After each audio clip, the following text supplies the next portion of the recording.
నమస్కారం సురేష్ బాబు గారు. నమస్కారం అండి వసుంధర గారు.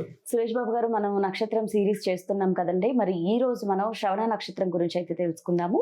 మరి శ్రవణ అంటే అర్థం ఏంటి? శ్రవణ నక్షత్రం యొక్క విశిష్టత ఏంటి?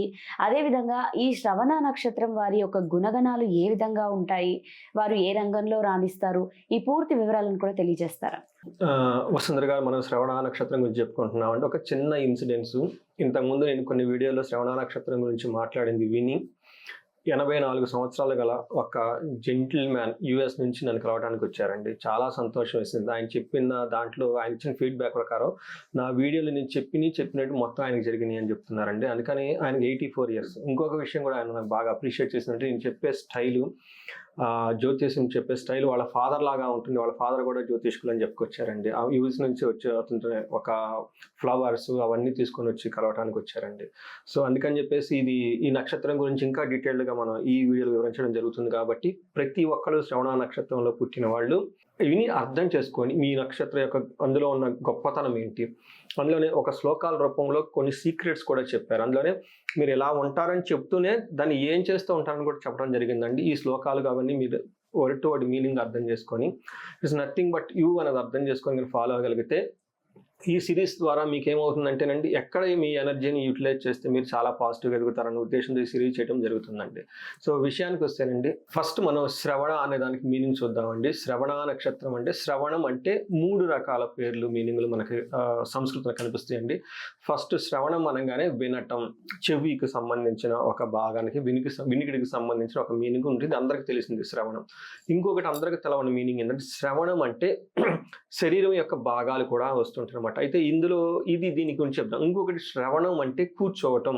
తర్వాత మనకి రావి చెట్టుకు కూడాను శ్రవణం అనే ఒక పేరు ఉందన్నమాట. అంటే 3 రకాల పేర్లు కనుక చూస్తే వీటి యొక్క విశిష్ట శ్రవణ నక్షత్రం అనేది మీకు అర్థమైపోతుంది. ఫస్ట్ యొక్క విశిష్టత ఏమంటే, శ్రవణం అనగానే ఈ నక్షత్రం ఫస్ట్ ఏం చేస్తుందంటే అండి, చెవికి సంబంధించిన, చెవితో మనం ఏం చేస్తుంటే వింటామండి. ఎక్కడో ఉన్న ఒక సౌండ్ అక్కడెక్కడో జనరేట్ అయింది, ఇక్కడ మనం విని కనెక్ట్ అవుతాం అనమాట. అక్కడ ఉన్న జరిగిన ఇన్సిడెంట్స్ని మన చెవుల ద్వారా విని మనం కనెక్ట్ చేసుకోగలుగుతాం, అక్కడ ఏం జరిగింది. ఈ కెపాసిటీని రిప్రజెంటేషన్ చేస్తుంది ఈ శ్రవణ నక్షత్రం. అంతేకాకుండా ఈ శ్రవణ నక్షత్రంలో మీనింగ్ ఇంకొకటి ఏమిటంటే, శరీరం యొక్క భాగాలు. ఏం శరీరం యొక్క భాగాలు, ఎవరి శరీరం యొక్క భాగాలు అంటే, మనకి వామన అవతారంలో విష్ణుమూర్తి 3 పాదాలు మనకి పెట్టనమాట. ఒకటి వచ్చేటప్పటికి బలి చక్రవర్తి మీద, 2 ఆకాశం, 3 భూమి మీద. ఆ తర్వాత ఆ పాదాలు ఏమైనాయి, ఎక్కడైపోయినట్టు ఆకాశంలో ఒక 3 నక్షత్రాల రూపంలో, కాళ్ళు రూపంలో ఉంటాయి. కాబట్టి విష్ణుమూర్తి పాదాలు, వామనుడు యొక్క పాదాలు అంటే ఒక కనెక్ట్ చేయడానికి వచ్చిన పాదాలు అని చెప్పేసి అంటున్నాడు. అంతేకాకుండా ఈ నక్షత్రానికి ఇంకొక పేరు అశ్వత్థ నక్షత్రం. అశ్వత్థ నక్షత్రం అంటే రావి చెట్టు అని చెప్తారు. ఈ రావి చెట్టుకి బుద్ధుడికి చాలా సంబంధం ఉంటుంది. ఈ బుద్ధుడు ఈ రావి చెట్టు దగ్గరికి కూర్చొని మెడిటేషన్ చేయటం వల్ల తను కనెక్ట్ అయ్యాడు యూనివర్సిటీకి.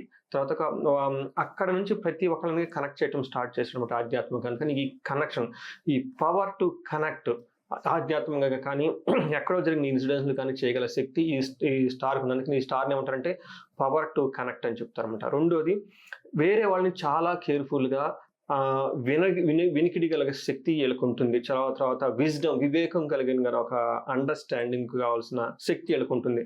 అంతేకాకుండా పర్టికులర్గా మనకి వేరే విషయాలు అర్థం చేసుకోవడానికి, పబ్లిక్ ఎదుటి వాళ్ళని అర్థం చేసుకోవడానికి, మన దగ్గర ఎంప్లాయీస్ని అర్థం చేసుకోవడానికి, లేదంటే మన చుట్టూ ఉన్న జనాలను అర్థం చేసుకోవడానికి, వివేకంగా వాళ్ళు అసలు ఏం జరుగుతుందో తెలుసుకోవాల్సిన ఒక శక్తి కూడా వీళ్ళ దగ్గరే ఉందని చెప్పేసి మనకు చెప్తూ ఉంటారు. ఇది మనకి శ్రవణ నక్షత్రం యొక్క విశిష్టతను మనం చెప్పుకోవాలి.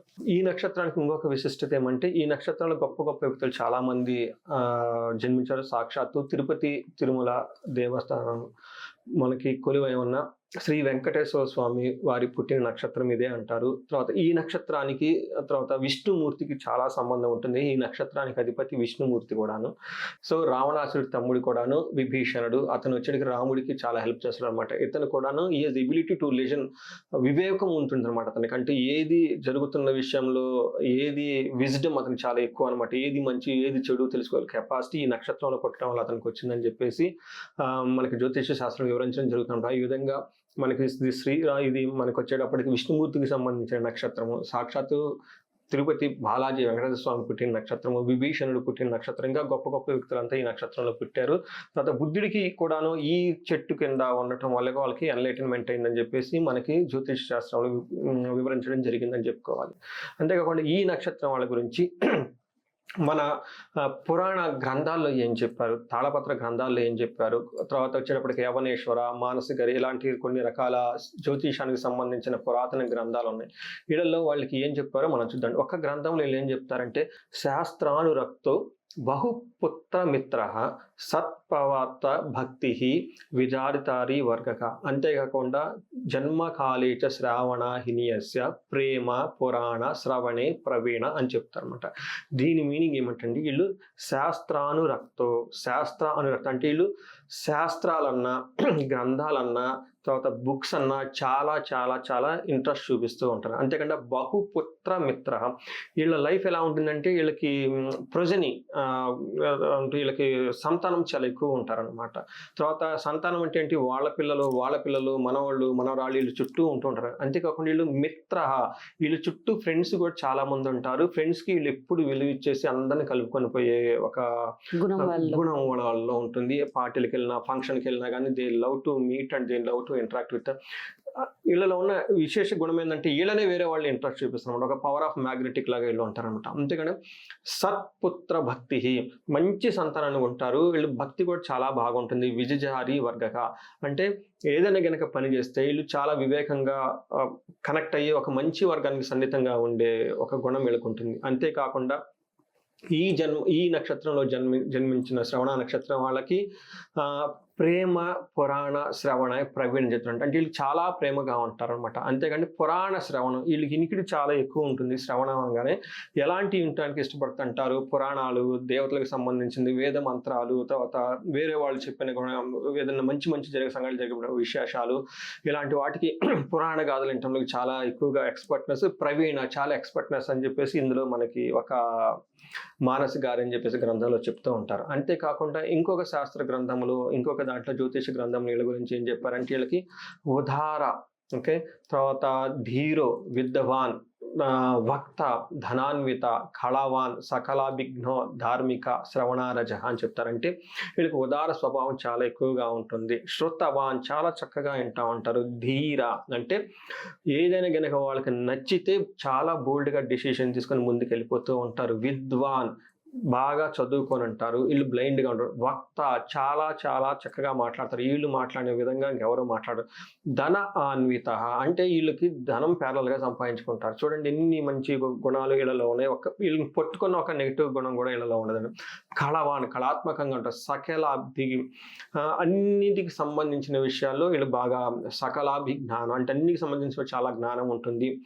ధార్మిక కార్యక్రమాలు చాలా బాగా చేస్తుంటారు. అయితే కొంచెం ఏజ్ మెచ్యూర్డ్ అయిన వాళ్ళలో ఈ గుణం చాలా ఎక్కువగా ఉంటుంది. నేను కూడా పర్సనల్గా గమనించాను. వాళ్ళకి ధనం ఉంటే గుళ్ళు కట్టడానికి, గోపురాలకి, తర్వాత వేరే వాళ్ళకి హెల్ప్ చేయడానికి విషయంలో చాలా విధంగా వీళ్ళకి ధనానికి సంబంధించిన విషయాల్లో ధార్మికంగా ఉండి అందరికి హెల్ప్ చేస్తూ ఉండే అవకాశం వీళ్ళకి ఎక్కువగా ఉంటుంది.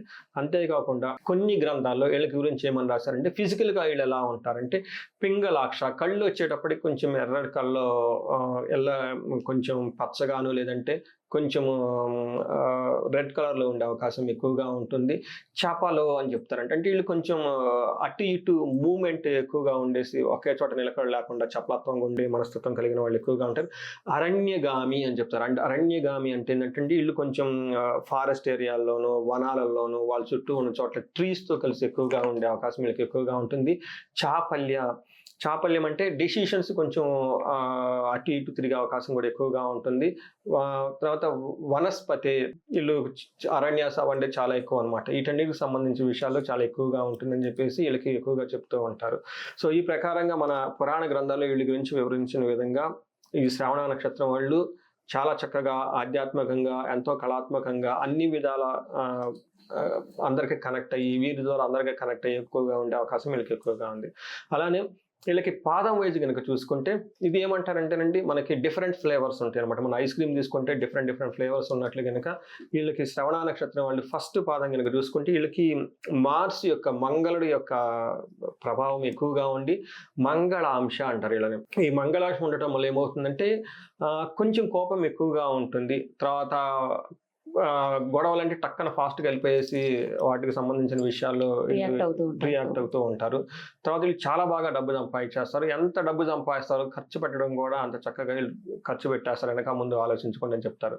అదే రెండో పాదం కనుక చూసుకుంటే వీళ్ళకి భోక్తాంశ అంటే శుక్రుని యొక్క ప్రభావం వీళ్ళ మీద ఎక్కువగా ఉండటం వల్ల వీళ్ళలో కామగుణం ఎక్కువగా ఉంటుంది. తర్వాత భోగానికి సంబంధించిన లాసత్వం ఎక్కువగా ఉంటుంది. ఇతరులని చాలా ఈజీగా ఆకట్టుకునే గుణము ఈ శ్రవణ నక్షత్రం సెకండ్ పాదం వాళ్ళకి ఎక్కువగా ఉంటుంది అని చెప్తారు. అంతేకాక మనకి థర్డ్ పాదం కనుక చూసుకుంటే వీళ్ళకి ఏమంటే మెర్క్యూరీ, బుధుడి యొక్క ప్రభావం ఎక్కువగా ఉండడం వల్ల విచక్షణాంశ, చాలా క్లవర్గా, విజ్డమ్ ఎక్కువగా ఉంటుంది. తర్వాత వీళ్ళు కొన్ని సందర్భాల్లో ఏమని చెప్తారంటే వీళ్ళకి స్వార్థం ఎక్కువగా అన్నట్లు ఉంటారన్నమాట. తర్వాత కానీ డబ్బు విషయంలో చాలా క్యాలిక్యులేటెడ్గా ఉంటారు. బుధుడి యొక్క ప్రభావం ఉన్నట్టు ఏది ఉన్నా కానీ ఆలోచించి 1-2 సార్లు డెసిషన్ తీసుకుంటారు కొన్ని పర్టికులర్ విషయాలు. లాస్ట్ వచ్చేటప్పటికి ఫోర్త్ పాదం చాలా ఇంపార్టెంట్. ఫోర్త్ పాదంలో పుట్టిన వాళ్ళకి వీళ్ళకి ధనాంశ, చంద్రుని యొక్క ప్రభావం వీళ్ళ మీద ఎక్కువగా ఉండటంతో ధర్మగుణం ఎక్కువగా కలిగి ఉంటారు. సంపాదనలు ఎక్కువగా ఉంటారు. ఆధ్యాత్మిక చింతన ఎక్కువగా కలిగి ఉంటారు. మంచి హృదయంతో ప్యూర్ హార్టెడ్గా ఉండే మనుషులు ఈ 4వ పాదంలో పుట్టిన వాళ్ళని మనం చెప్పుకోవాలన్నమాట. వీళ్ళకి ఈ ప్రొఫెషన్స్ విధంగా కనుక చూస్తాం, లేదంటే ఎడ్యుకేషన్ పరంగా మనం చూసుకుంటే ఏ విధంగా ఉంటుందని కనుక మనకు గమనిస్తే వీళ్ళకి బెస్ట్ ప్రొఫెషన్ కనుక చూసుకుంటే వీళ్ళు టీచింగ్లో చాలా బాగుంటారు. అలానే ఒక ఆధ్యాత్మిక గురువు లాగా, నెక్స్ట్ సినిమాల్లో కూడాను మూవీలో అంటే మెయిన్ క్యారెక్టర్ కాకపోతే కొన్ని సపోర్టింగ్ క్యారెక్టర్స్ ఇవ్వడానికి, తర్వాత శానిటరీ ఇంజనీరింగ్, తర్వాత ఎలక్ట్రికల్ ఇంజనీరింగ్ ఇలాంటి సబ్జెక్టులు చాలా బాగుంటాయి. ప్లస్ అగ్రికల్చరల్ కూడాను, ఎందుకంటే మూను ఈ నక్షత్రానికి తన గ్రహం కాబట్టి మూనుకి సంబంధించిన కారకత్వాలకు సంబంధించిన బి ఫార్మసీ, తర్వాత వీళ్ళు దేవాలయాల్లో అర్చకత్వం చేయడానికి, తర్వాత లా చదువుకోవటానికి, అకౌంట్స్ చదువుకోవటానికి, తర్వాత మనకి నర్సింగ్ సంబంధించి సాహిత్యము, తర్వాత సృజనాత్మకంగా ఎంతో కళాత్మకంగా ఉండేది, టెలికమ్యూనికేషన్స్ మాట్లాడే దానికి సంబంధించి, సంగీతము, ఎందుకంటే బాగా వినికుడు ఉండాలి, వీటన్నిటికి సంబంధించిన. అంతేకాకుండా వీళ్ళకి పెద్ద పెద్ద వెహికల్స్ డ్రైవ్ చేయాలన్నా కానివ్వండి, లేదంటే రిఫ్రిజిరేటర్, తర్వాత ఎయిర్ కండిషనింగ్ టెక్నాలజీ కోర్సులు, ఇలాంటి అన్ని కోర్సులు కనుక వీళ్ళకి చేస్తే, లేదంటే ఆర్ట్కి రిలేటెడ్ ప్రొఫెషన్స్లో ఉంటే వీళ్ళకి బాగా కలిసి వస్తుందని చెప్పేసి మనకి పురాతన గ్రంథాల్లో వివరించడం జరిగింది. ఈ నక్షత్రం వాళ్ళకి మనకి ఇయర్ ఆఫ్ ప్రోగ్రెస్ ఇయర్స్ అంటే బెస్ట్ ఇయర్స్ ఏ ఇయర్లో కనుక వీళ్ళకి బాగుంటుందని చూసుకుంటే, ఫస్ట్ సెకండ్ ఇయర్లో వీళ్ళకి చూస్తే కొంచెం మదర్కి కొంచెం ప్రాబ్లమ్స్ వచ్చే అవకాశం ఎక్కువగా ఉంటుంది. 20th ఇయర్లో వీళ్ళకి లైఫ్లో చాలా చేంజెస్ వస్తాయి. తర్వాత 29th ఇయర్లో వీళ్ళకి పిల్లలు పుట్టి ఒక జాబ్లో సెటిల్ అయిపోతారు. 38th ఇయర్కి ప్రాఫిటబుల్గా ఉంటారు. అక్కడ నుంచి వీళ్ళకి 45 ఇయర్స్ నుంచి అంతా వాళ్ళ పొజిషన్లో ఉండి ఆ పొజిషన్లో ఒక పవర్ని, తర్వాత ఒక దర్జాని, ఒక డిగ్నిటీని చాలా బాగా ఎంజాయ్ చేస్తారని చెప్పేసి మనకి పురాతన గ్రంథాల్లో వివరించడం జరిగిందండి వీళ్ళ గురించి. సురేష్ బాబు గారు, మరి ఈ శ్రవణ నక్షత్రంలో మనం ఫస్ట్ పార్ట్ అయితే కంప్లీట్ చేసుకున్నామండి. మరి వారి గుణగణాలు ఎలా ఉంటాయి, వాళ్ళు ఏ ప్రొఫెషన్లో అయితే రాణిస్తారు, ఈ విషయాలన్నీ కూడా చాలా చక్కగా వివరించారు. మరి పార్ట్ 2లో మరిన్ని ఆసక్తికరమైన విషయాలు అయితే తెలుసుకుందాం. ధన్యవాదాలు. చూసారు కదండి ఈరోజు వీడియోని. మరి ఈ శ్రవణ నక్షత్రం ఉన్న వాళ్ళైతే కనుక ఖచ్చితంగా ఈ వీడియో చూడాల్సిందేనండి. మంచి ఇన్ఫర్మేషన్ అయితే ఇందులో ఉంది. సో వారి యొక్క పూర్తి గుణగణాలు ఎలా ఉంటాయి, వారికి ముఖ్యంగా కలిసి వచ్చే ప్రొఫెషన్స్ ఏంటి, ఈ విషయాలు అయితే ఇందులో తెలుసుకున్నాము. పార్ట్ 2లో మరిన్ని ఆసక్తికరమైన విషయాలు అయితే తెలుసుకుందాము. సో ఈ వీడియో చూసిన తర్వాత ఈ వీడియో కనుక మీకు నచ్చితే తప్పకుండా మీరు లైక్ చేయండి, షేర్ చేయండి. అదేవిధంగా మా ఛానల్ని సబ్స్క్రైబ్ చేసుకోండి. అండ్ అలాగే మీకు కనుక నక్షత్రాల పరంగా ఏమైనా సందేహాలు ఉన్నా, అదేవిధంగా మీ జాతక పరంగా మీరు ఏమైనా జాతక పరిశీలన చేయించుకోవాలనుకున్నా, లేదా మీకు ఏమైనా సందేహాలు ఉన్నా కూడా మీరు స్క్రీన్ పై కనిపిస్తున్న నెంబర్స్కి కాల్ చేసి మీరు నేరుగా సురేష్ బాబు గారితో మాట్లాడవచ్చు. మరొక వీడియోతో మళ్ళీ శ్రవణ నక్షత్రానికి సంబంధించి మరి ఇంత ఇన్ఫర్మేషన్తో కలుసుకుందాం. నమస్తే.